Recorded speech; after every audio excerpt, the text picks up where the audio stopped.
furries, you better start standing up for yourselves. Because the way you're going about it now, you are failing. Now, what I see here is that this is typical, nerd fashion. Guys who have, these nerdy interests, whether it's, Star Wars geeks or whatever, instead of standing up for themselves, they'll pick some fandom that's lower on the status pole and pick on them and throw them under the bus and say, look, we're not as bad as these guys.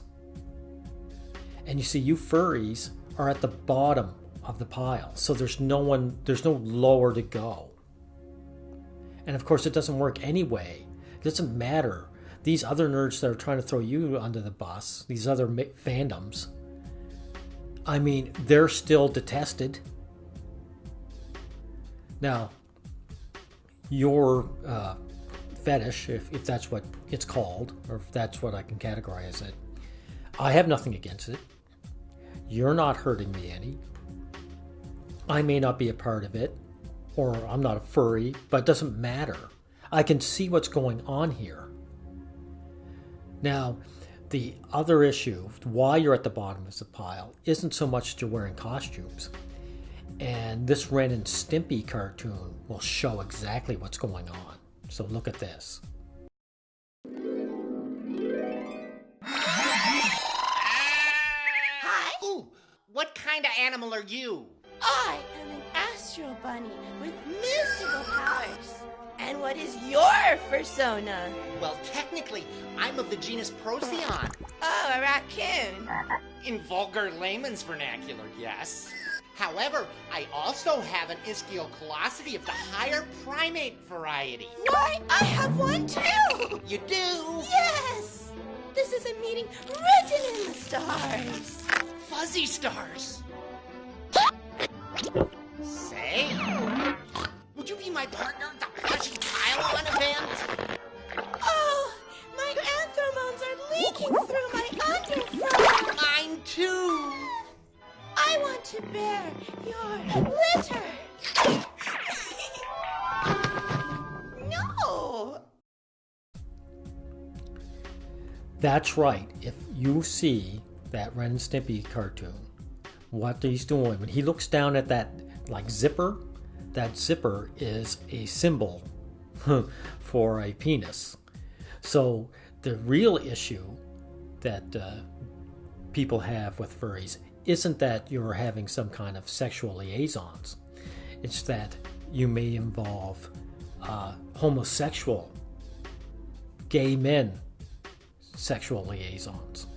Do you hear that, gay men? You see, gay bashing has not disappeared. And that's what this is. This furry hate is just another form of gay bashing. It's just that it's a lot allowed now because the guys who might do it are in costume. And frankly, this is a rarity from what I understand. Just because someone might engage in a sexual activity while in fur costume, it doesn't really have anything to do with the community. But people are trying to make it out that way. So, I mean, if a couple of people, if a couple goes home and they're in the BDSM and they put on costumes, that's all cool and sexy. But, if they put on fur costumes, no, that's too weird. And this is the problem I'm having, the issues I have. This is just, like I say, more gay bashing.